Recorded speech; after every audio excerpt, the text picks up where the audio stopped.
All right, good evening. It's 5:35 on August 28th. I'd like to call our meeting to order. First item on our agenda is approval of the agenda. I get a motion to approve the agenda? I'll make that motion. Thanks, Sean. And is there a second? Second. Motion made, and seconded to approve the agenda. All in favor, say aye. Aye. Any opposed, say nay. Motion passes. We're gonna go to regular business. The first item is the executive director's report.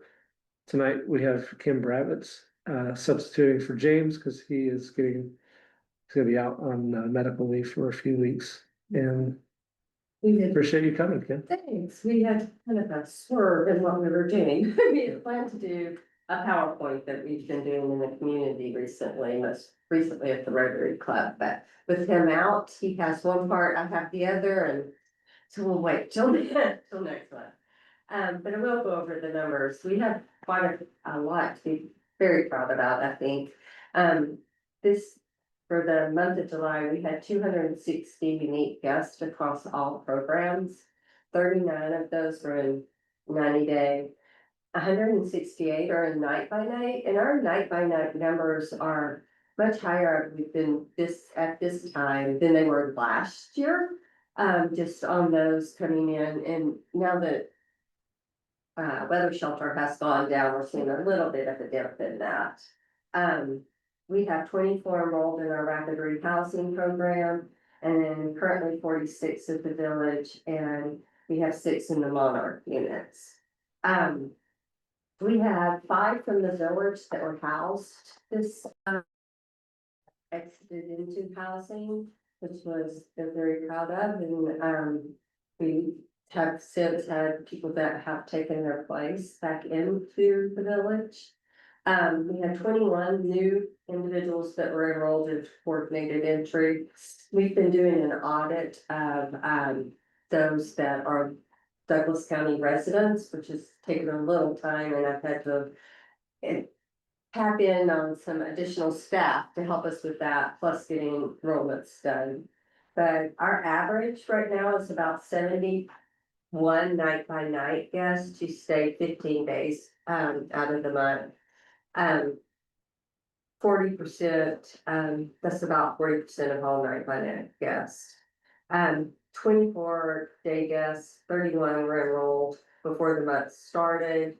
We have 7 who exited before the end of the month, but none exited into housing. We had 4 that were exited into long-term treatment, and then the other 3 exited back into night by night services for various reasons. Right now we have 33 at the village who stayed stayed the entire month. We had 40 enrolled before the month began, 7 of which exited at the end of the month, 5 exited in the housing. The other 2 are still in services in our night by night program. So combined average bed nights were 153, 77 of those were night by night, 31 were 90-day, 39 in the village, and 5 in Monarch. So one of the things that we really doubled down on trying to track is the number of classes and services that we've been offering. I've had case managers try to go back through their charts and catch up. Our services, HMIS did not allow us to put the service categories into our program until about July. So our numbers look much lower than I know they should be, but it only adheres for a portion of the month. So, but we had 18 classes in July. We had 11 days with classes, so we have some that double up. And then we had an average case size, our class size of 14, but we had 252 in attendance. Now 57 of those were unique individuals, so the large number always throws me off because I don't want to make it seem like it's bigger than it is. But our average class size is about 14 guests. In the last 4 or 5 days, we've had class sizes up to 25, especially in our creative writing classes. And then we have a class that they refer to as yoga, but it's really just movement class and connecting mind to body. Those two tend to be our most popular classes. And so, that's going well. We still struggle a little bit about, having, consistency with community partners. Things come up for them, so our case managers are always there to teach a class if needed. And then we have some other various kind of curriculum that we can use to teach classes as well. As I said, we have been auditing files, and we went back 90 days. So anybody who had stayed at the shelter in the previous 90 days, we have now monitored 200. They're a little bit past that, but I want to stick with the 200 mark because I can give you a percentage of 13% that out of that 200 were not Douglas County residents. The rest we were able through either a lease, CES data, or working with Misty and her team, being able to verify their residency within Douglas County. So not a bad average. I think we'll see a little bit possibly higher as we go back a little further. At this point, though, forward, they have to meet with the case manager, even if they say that they're a Douglas County resident, and that case manager has to verify Douglas County residency. Try within 48 hours, sometimes it's 72, but that's an ongoing process. With our BSAs kind of getting used to answering questions, and also, it's difficult when we went back the whole 90 days and we have people who have been staying there quite some time who now are not Douglas County residents. But we do our best to contact those that they've been working with in the community, possibly look where they have originated from to see, if they have family there. And then we refer to HRT as well for additional support in getting them into programs so that they do not end up just back on the streets with no plan. That's where we are. All right, thanks for your work on that. I know that. Quick update on pallet. Yep. Okay. The fence is going up in the next week. We had a question today about poles, which I think I answered. And so it may take a little bit longer to have the fence go up, but all 48 that are all 24 pallets are built. The DSA and the bathrooms are all done. So we're ADA compliant for our bathroom there. So it's just getting supplies in, getting the kind of nuts and bolts finished with the contractors. So it's going well. I'm not sure exactly what timeline we're on, but I think we'll be close to the mark. Thatcher has been amazing to work with. And Dean, who is the contractor there on site, has been great as well. So we have things ordered, coming in, getting ready. As far as startup, we've decided to do a couple of test runs using some of our 90-day folks on entry and flow, and how we're going to get into the dining room and some of that. So working some of those things out as well. We did get the patio area moved into the village or the pallet area, so that we will have a smoking area and a covered area for them. So that happened today. So that's kind of where we are. What departments or agencies do we need to get approval from as we wrap this up? I'm assuming just city coming back out for code, but that Aaron would be able to answer that a little bit better than I.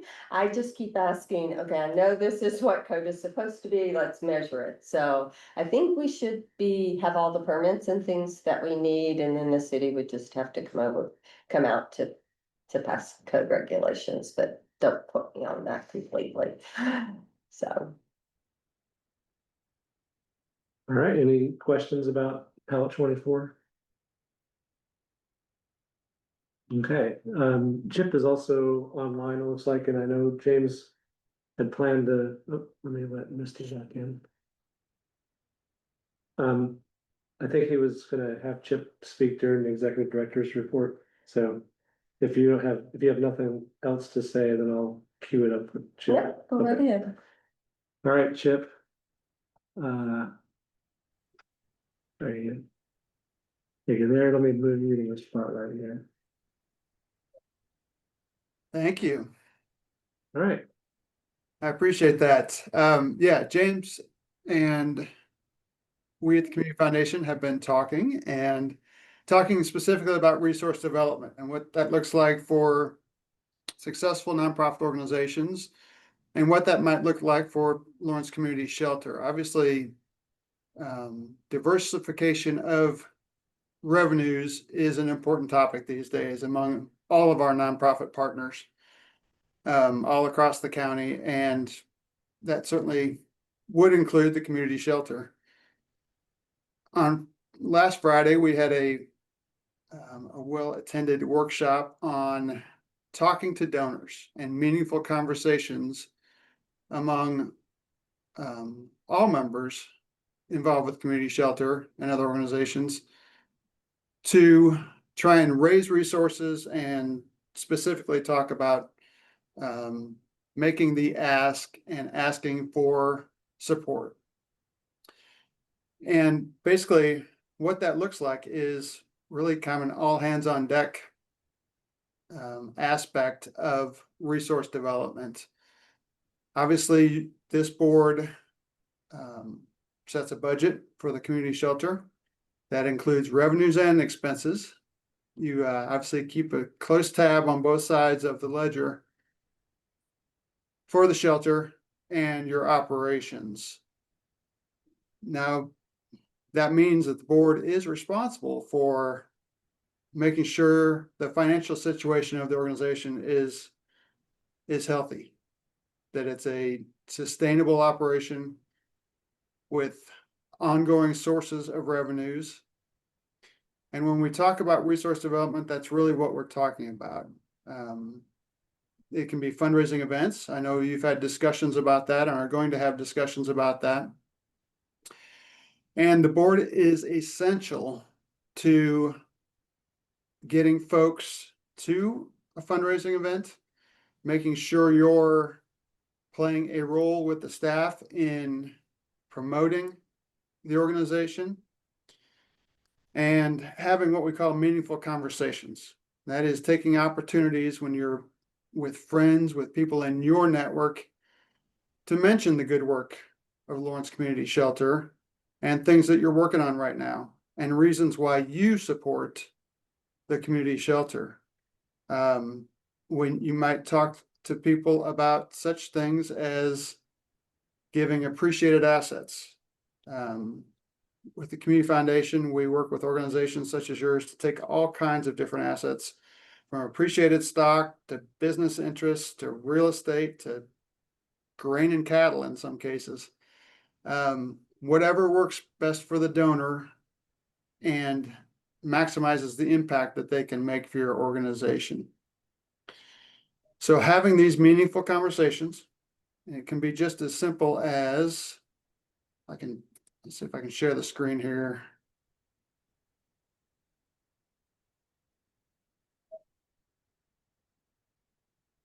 A meaningful conversation can be as simple as this. At a social event, reconnect with an old friend. This friend is a potential donor for the organization. As you can see, just the "how have you been" question leads to discussion about what you're doing, which is serving for the Lawrence Community Shelter.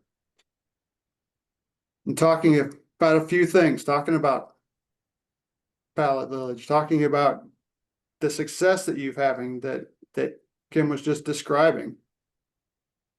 That's a meaningful conversation when you get that point across to somebody you know that can be a supporter of the organization. It's really about growing the network that the organization has and making it possible for as many people as possible to want to participate in giving, in supporting, in participating on behalf of the crucial mission work that you're doing.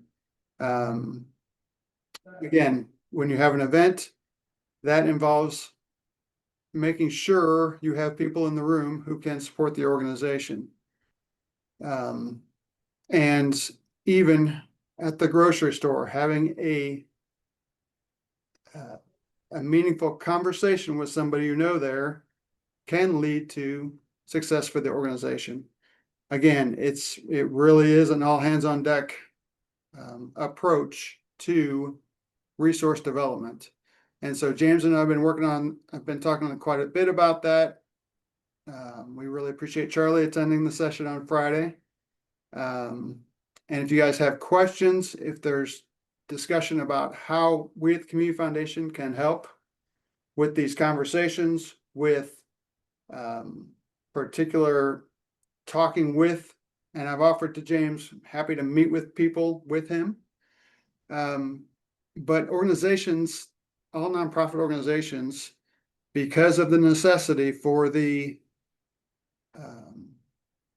diversification of resources, really do need to think about the executive director, executive staff, and board spending significant time working specifically on fundraising. So that's what we've offered to James to help in any way that we can, working with donors that we have, working with other donors who may own a business or who may be in a position where they're taking RMDs from their IRA, required minimum distributions. And instead of taking those required minimum distributions, they can give that money to the community shelter directly. And it's a better tax advantage for those donors. So thinking about all these different types of aspects really does have to be a significant part of the work of any organization. The successful organizations you see around here or anywhere spend time intentionally on resource development. So that's kind of what James and I had talked about having us talk about.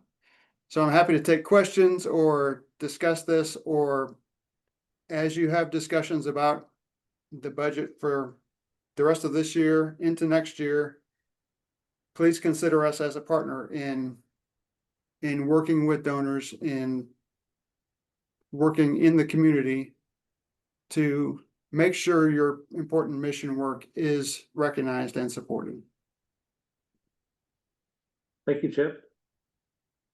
Thanks for putting on the workshop last week too. Our entire fundraising committee was there, me, John, and Chicani, and James, obviously. So Yeah. I think we'll give an update during our fundraising committee report. But it was a good workshop. Anybody have questions of Chip? Okay. All right. Appreciate you taking time tonight to join us, Chip. Absolutely. And we appreciate all of you and the volunteer work and the things you do on behalf of the organization. It's so important. We really appreciate it. Thank you. All right. And let's shift back to that. And then I'm going to share screen again to go back to our agenda. All right. Anything else on the executive director side of things? Kim? You good? Okay. I'm good, unless you have questions. All right, let's move over to, anybody have any other questions? Ready to go to finance? All right, finance report. Karen, where would you like me to Let's go here? look at the financial reports. And I'll high level it from here. Okay. If you want to go to page 3 after the two funds. All right, so on our statements of assets, liabilities, and net assets. We had total cash at the end of July, 1,118,948. The negative amounts in the operating account and the direct assistance account represent outstanding checks that have not cleared. We keep most of our cash in the insured cash sweep. We received our we received our third quarter, City of Lawrence payment, in July. So it's representative here. We did have $474,516 in construction in progress. That's part of the addendum funding that we received at the end of 2024. I'll talk about that in a little bit. Let's move on to the next page. Our fixed assets are fixed assets. The construction in progress will eventually move down to the fixed asset section. Just so everyone's aware. About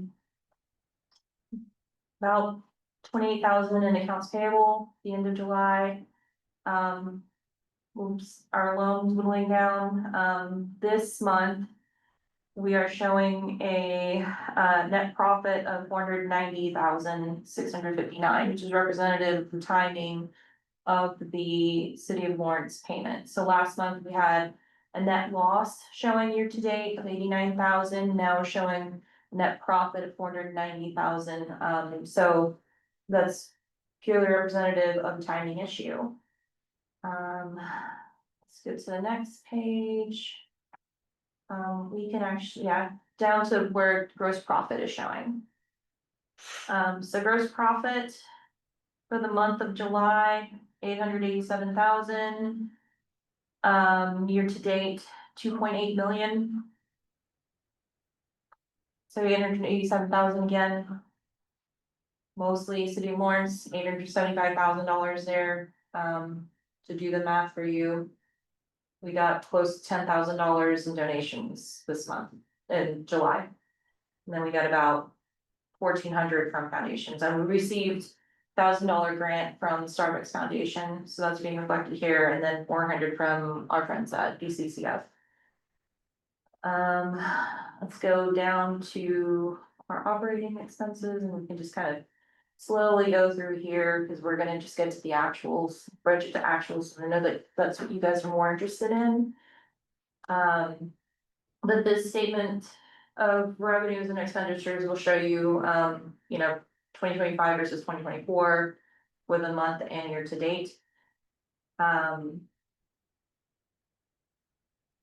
So now, yeah, if you wanted to slowly go down towards our actuals versus budget.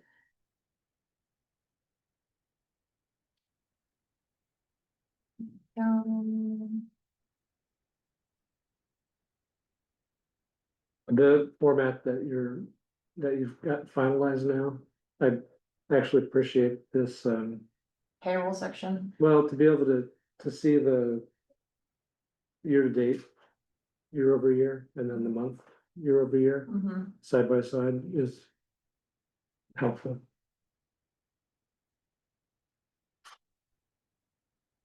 Okay. All right, so actuals versus budget. A lot of red arrows. We're very under budget here. This has been the same old song I've been singing all year. If you want to go down to the next page where it gets to the gross profit.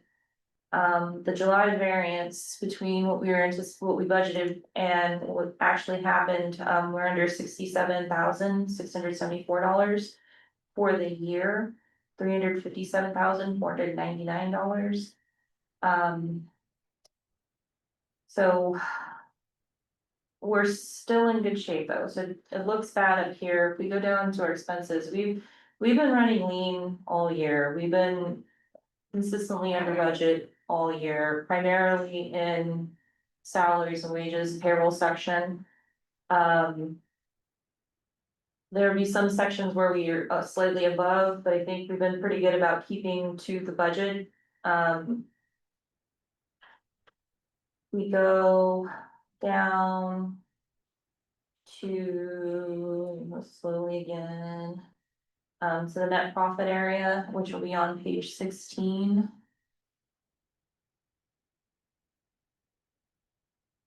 Anybody have any questions about any of the other expenses before we go to the bottom line?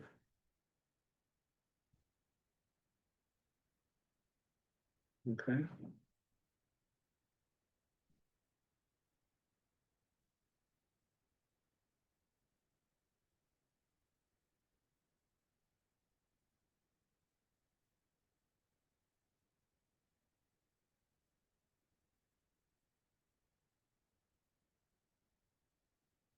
Never. Alright, so this is important because, again, net profit, we're realizing 490,659 January through the end of July. Our year-to-date variance between what we projected net profit wise is under 92,667. So not terrible, but we've been able to manage our expenses really well. For the month of July, we were under budget expense wise or net profit wise, $4,929. So on my notes, there's a few things going on. You wanna go to page 3 of my notes. The key points are that we are very dependent, to Chip's point, very dependent on our contracts with the city and the county. The timing of our cash is also dependent on that. I think we're very, very aware of that, especially after this year.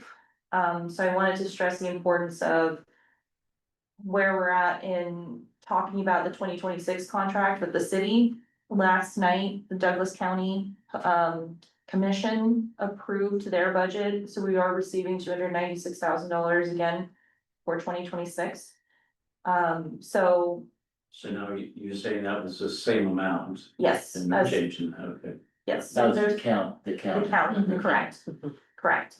So the 2026 contract timing is essential. We expect from the city, based on the contract that we have this year, 3.25 million. We are still very in the beginning stages of putting together a budget. Me, Kim, and Mercedes have been working very hard on payroll piece, because I know that that's the piece that we've been really talking about. Last board meeting, we talked about what is safe, a safe ratio to have at our shelter. So I did have some numbers in my notes. So program wise consists of our DSAs and our case managers. The actual FTEs that we had in July are 42.27, again, case managers and DSAs. What we had budgeted for is 49. So we are under 6.74 full-time equivalents. We have 6 in admin, budgeted 5. The 6 is 2 part-time people that we hired this year for janitorial and maintenance. They, again, part-time. And then for kitchen, we had 4.36 full-time equivalents there, budgeted for 3.75. So the total that we have on staff, full-time equivalents that we have on staff, 52.69 versus a budgeted 57.75. I have this broken down further by position because I'm neurotic like that, so. And we've been working very hard at Yes, this. You've done a great job. yes, because I know this is very important to us to know exactly where we're standing. But our full-time equivalent calculation for the end of July shows that we are 5 people, full-time equivalents off of what we budgeted for. So we're under budget there. That's consistent with shown in our financials. In our financials, we are $228,724 under budget year to date. So again, very dependent on our contracts. As of forecasting out, I think we should achieve about $4 million in total revenue. This is considering the last payment from the city of $875,000 and the continued monthly payments from Douglas County at close to $25,000. So the key points that I wanted to make again is just, very contract dependent. The 2026 contract is essential. To Chip's point, that revenue diversification challenges really require our attention. But that we are achieving operational efficiency despite not bringing in those revenues. We are conscientious about where the money is going. We are even, on budget right now, for pallet 24. Total spending from the addendum is 493,772. If you take that number back to our financial statement this month, you'll see that the construction progress is actually 474. That's because part of that was for Monarch repairs. And so those have already been expensed and capitalized. So we have a remaining $262,728 from the addendum money to complete pallet 24.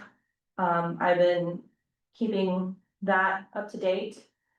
And the last thing that I wanted to say is that to ensure and just as a general rule for presenting financial statements, everything that's on the balance sheet, or what we call our statement of assets, liabilities, and equities, is that everything on there can be proved. You prove that by reconciling your bank accounts, your prepaid accounts, and your liability accounts. Everything on there you can prove. And then your equity is gonna come through on your profit and loss. So all of those things are reconciled. They're reconciled daily now because I'm caught up. Must feel good. On that, so, and, Fire really. yeah. So now you Yeah. got, now You what? now you got easy, right? I'd hardly say that.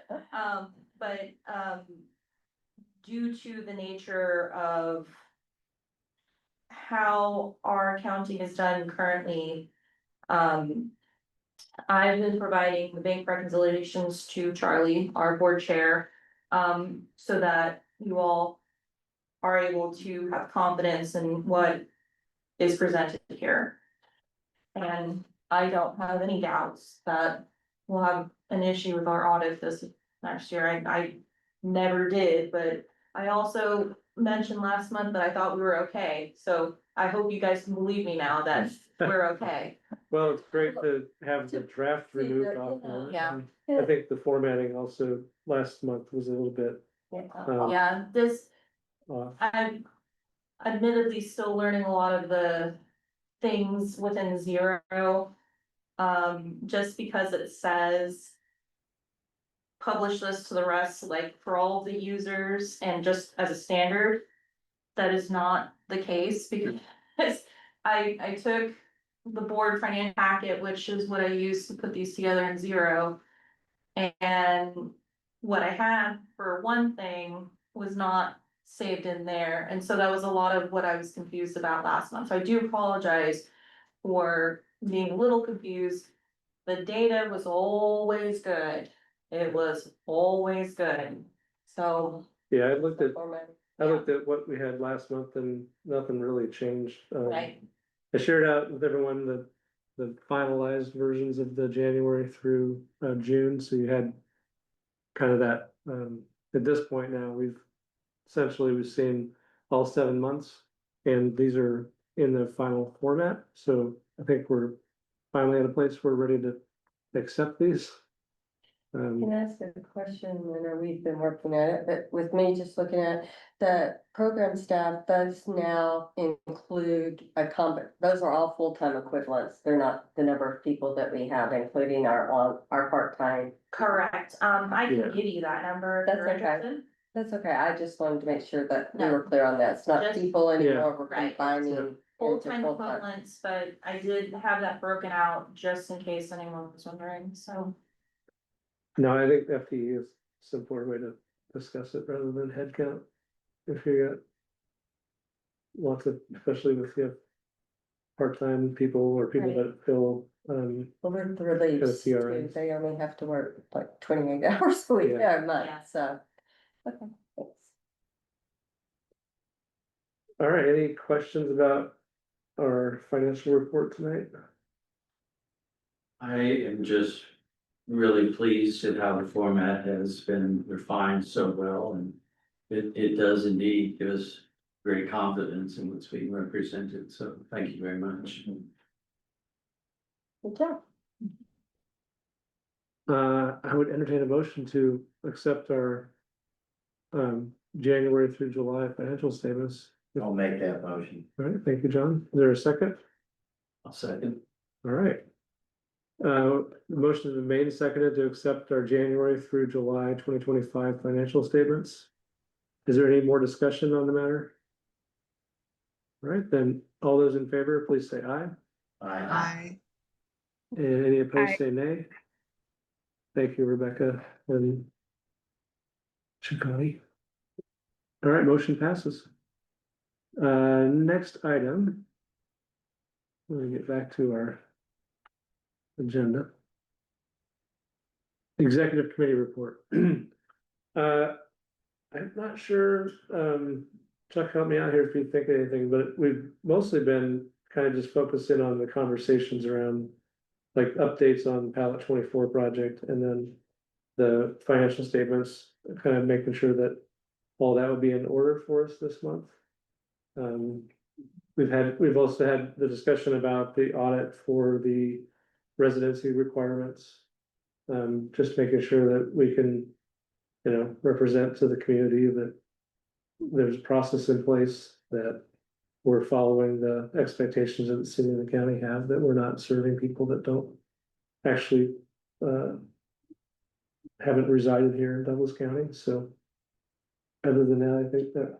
Well, I think we also have kind of got into the discussion of the expectations of additional services and population being served while the budget is being reduced, Yeah, and challenges that represents.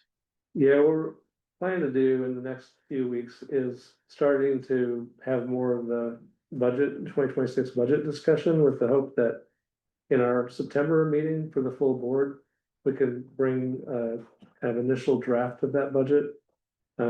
James reached out to the city to see about initiating that discussion with them as well. Just, I feel like we've got to probably spend enough time on this so that we can get our budget finalized for the end of the year with clarity on like how are we gonna keep it balanced if we're gonna expect fewer funds from the city in particular. And I think in that discussion, what Chuck's alluding to is one of the considerations is if we're not confident in our ability to have enough revenue to provide services at our current level, then what would it mean? Like, what's the service level we can provide at the funding that we're able to secure? So if we went back to the conversation in November 2023, when we asked the city and the county to come and kind of give us the kind of their vision for what LCS's role could be, if you remember that conversation a couple years ago, the calculation as we had that discussion that got reported in the news media was 270 beds was kind of the target, and we're not quite at that point yet. And so part of that discussion with the city would be like, what's the expectation now? It's been a couple years. Do we still need to grow capacity, or, if we're looking at our bottom line, we can't imagine providing the same number of, services with a budget that's declining, then, how do we get that? How do we figure out the right size based on the funding that we can get? Well, and I mean, I think that goes along with our conversation last time, which I don't think we've had, which is what's the right staffing model, Mhm. right? How many per person that, we need to complete that. And the other thing is, I personally would have a preference for, we're gonna do one hot meal a day and sandwiches or something else as opposed to turn people away at the, right, I mean, there are a Yeah. lot of different levers that. Yeah. That we need to have that conversation about before. We start talking about Fewer beds. fewer beds. Yeah. And I think we still need to sort of. Kind of flesh that out. Yeah. Cause. I mean, Well, so hopefully we'll have that conversation next month and we'll be able to present a budget that makes it easier to have that conversation. yeah, great. I know James is gonna be out for a few weeks, so the conversation with the city the timing on that, I'm not sure how it's gonna work out in terms of having a lot of I will clarity. say, on the 42 that we reported on programs, 6 of those are DSA or case managers and the remainder are DSAs. So we're well under, I think even we budgeted around 40 for DSAs next year. Going at a higher ratio of 1 to 25, but taking into consideration the square footage of the building, hiding spots within the building, and safety issues regarding that. So I think we have it planned out pretty well. Is the program So, staff, would you regard it as like It's- DSAs plus case manager? Yes. Okay. Would it be helpful to have that broken out. broken down in this financial notes? There's the table that has the FTEs. Is that helpful for you guys?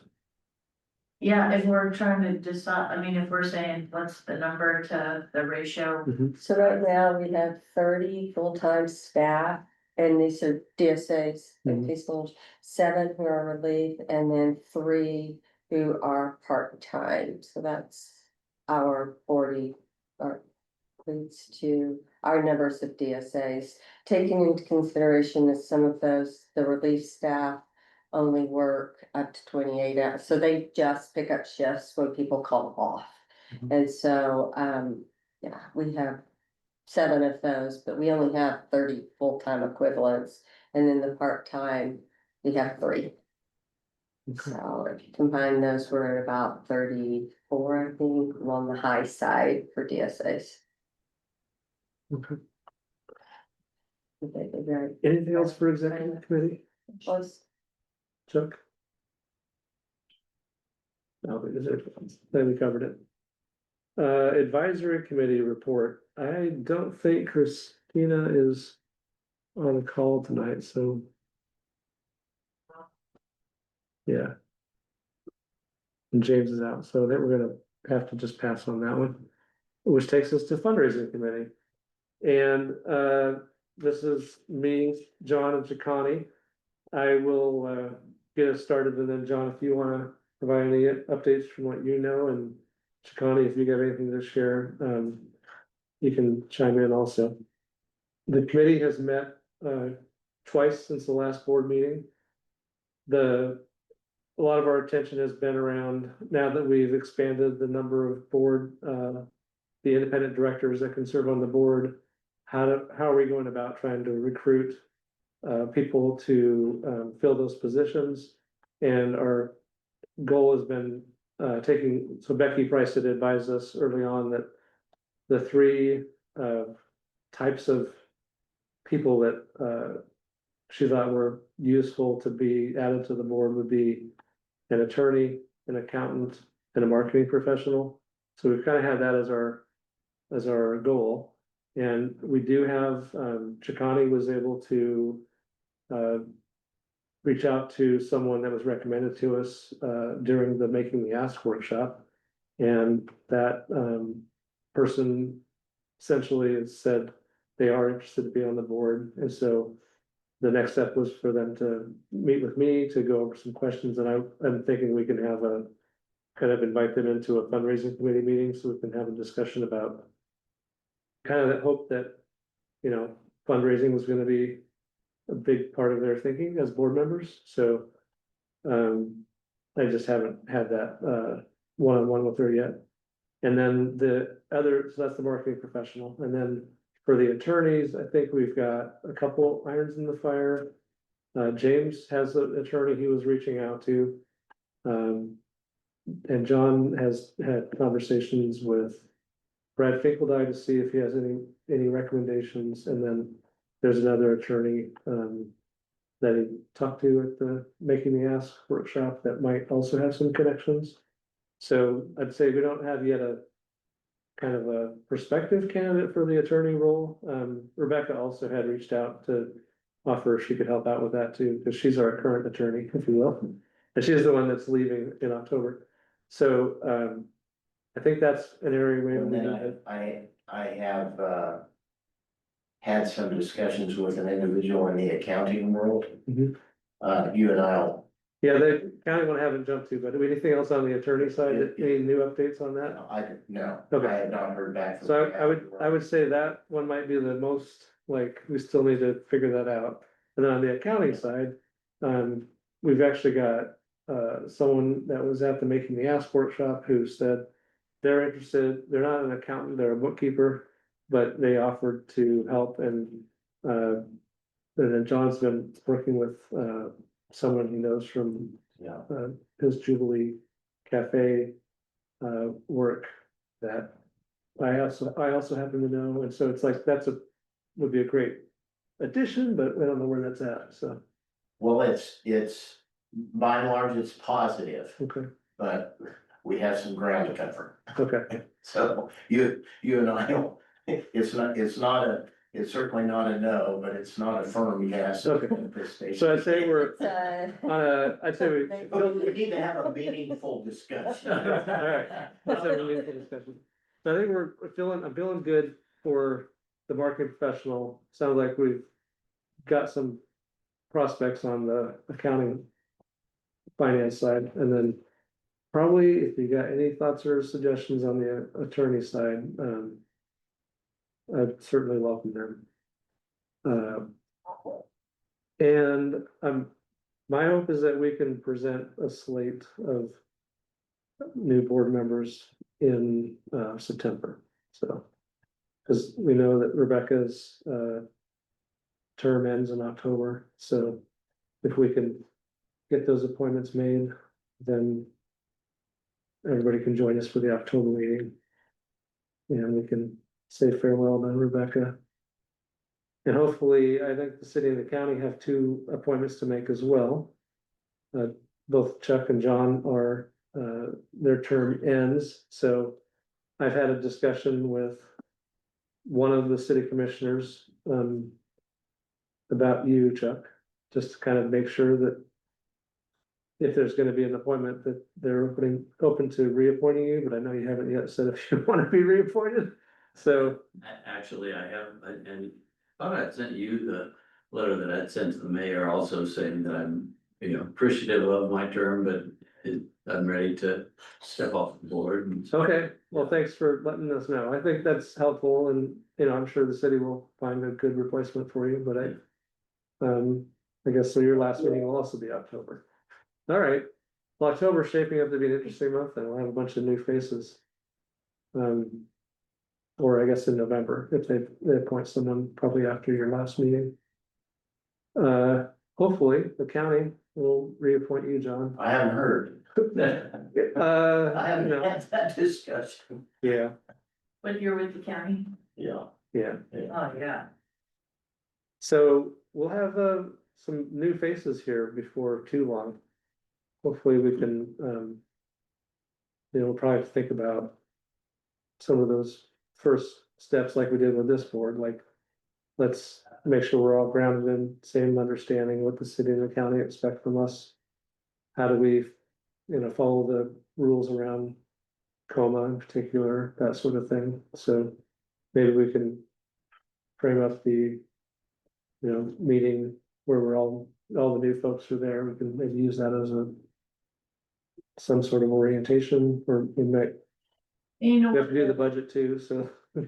Tony Wheeler gave me her PowerPoint presentation on open meeting, yeah. open record. It's very helpful. Yeah. Yeah, I know the last time we had Max. Max come, and he's no longer in the same role he was then, so it would be nice to find. I mean, I feel like some of us have probably been through this enough, we could do it, but it's kind of helpful to have an attorney that can present it to you in case you have questions, so. Um. Anything else on the fundraising committee that we wanna talk about tonight? I think I know, Becky and James, James and maybe Megan. as well. Megan. Megan. Have been meeting, I know Becky is really encouraged, and I only know that because she happened to come over to our house about 30 minutes before I left for this meeting for another purpose. yeah, And came in and said, I just want you to know I love those guys. well, Well, that's great. Great. that's a big deal. Yeah, great. We are following step by step exactly. what it says. Be careful not No to say deviation. publicly anymore how big a deal that is, but that's a big deal. So she seems to be pretty encouraged. I do want to say publicly, you know, I've kind of introduced Becky to this whole process several months back, and of course, she's agreed to help with the process, and I hope you're finding that Mhm. to be helpful.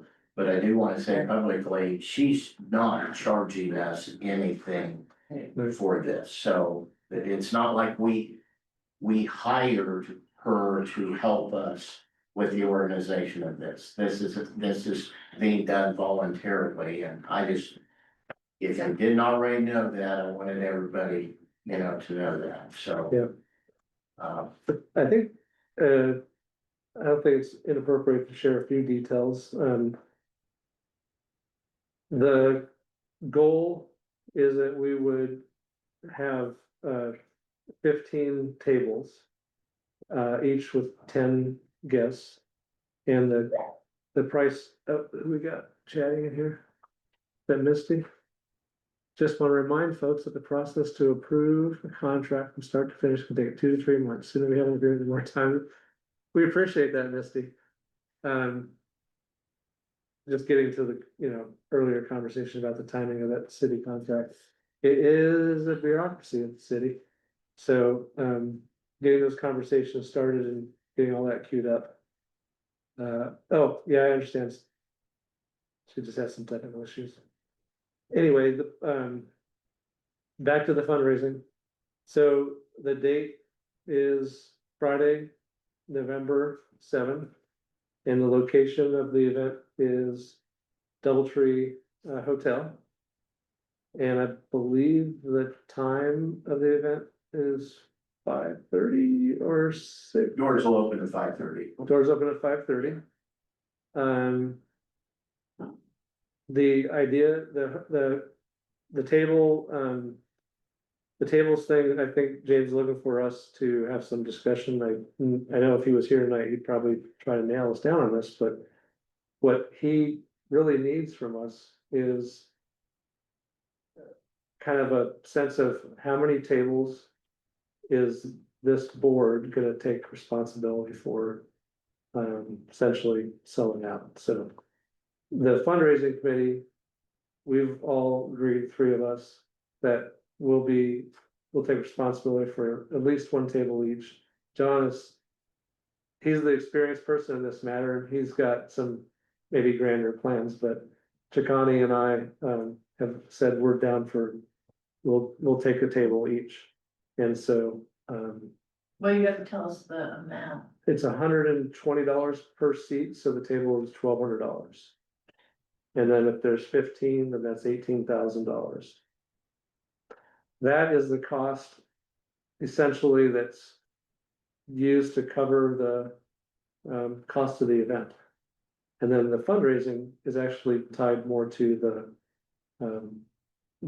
fund a need program that's delivered during the evening, and that's kind of like an auction. And there'll be stories that are told and inspirational, efforts to try to help people feel connected to the mission of LCS and hopefully be ready to commit to helping us. And the idea is you don't have to write a check that night, but you are given a panel. And when you are ready to say yes, just filling a need, you know, you raise your paddle and we lock you down and say, all right, thank you for that. And so it's kind of the idea is that low friction, the night shouldn't make you feel like you have to suddenly, you know, do anything, but you're there to hopefully make a commitment to helping LCS. And I don't think we've had a target goal for how much we want to raise that night. We haven't had that conversation, but we do want to make sure we're committing to filling all those seats. And James has kind of committed to, like, the board can commit to X number of tables, then he and staff at LCS are going to commit to the rest. So I feel like that's kind of the question to all of us is, how many of us are down for? They'll also be, and they'll be reaching out to local businesses in the community as well with the opportunity to sponsor a table. Mhm. Probably opportunities to maybe sponsor at even higher levels than that, but we won't be relegated to just, well, how many tables can the board and, you know, and the staff come up with, but, Okay. you know, there'll be a broader, certainly a broader outreach in that. And I've heard that Kim is the one doing the work of finding the storytellers. Is that, yeah, it's true, okay. Yeah. I've been, so last summer, there was a big staff appreciation event that I attended, and it was my first chance really to see Kim in action. And I was very impressed, Kim. Your comments in particular, I thought were just really heartfelt. And I just imagined like staff felt appreciated through what you shared that night. So I'd say you're the good pick to do that, to try to find, you know, who can tell stories at this event. Yeah, I'm working on So- got 2 nailed down right now. I'm trying to get a couple more. Great. I think James and I both are gonna speak about brought us into this type of work, and so I think it'll be a good portion. Yeah, I'm looking forward to it. Yeah. There is a theme, I think, that was already picked, and it's illuminate, which I think is, you know, trying to kind of shine a light on the work that LCS does and how LCS changes lives, saves lives. So it should be, I think, a really uplifting evening. Get us somewhere. I mean, we'll be able to show some progress, at least on the front of raising funds on our own. Chikani, is there anything you want to add for our fundraising committee report? No, Based I on- think you all covered it all. Okay, Thank you. Chikani, thanks for your work to recruit one of our new board members. Yes. And thank you all for everything you do. We're in it together. So yeah. John, do you have anything else? I do, if there's time, I want to speaking of storytelling, I want to Tell us. tell a quick story, but I don't want to cut into. Is it fit under the fundraising committee report? This would be under other business. Okay, well, if we can move on then. If there's nothing left on the fundraising committee, anybody have any questions of us or? Okay, so let's go down to other business, more board member updates or other items, John? Well, I just wanted to share, I had the occasion just an hour before this meeting to go out to LCS. I was showing someone new in town, everything that we got going. And I ran into an individual there that I've known for a long time. And I've known this individual to have always had a great deal of angst and animosity against staying at the Lawrence Community Shelter, to the degree that he never, to my knowledge, never did, and by golly, never would.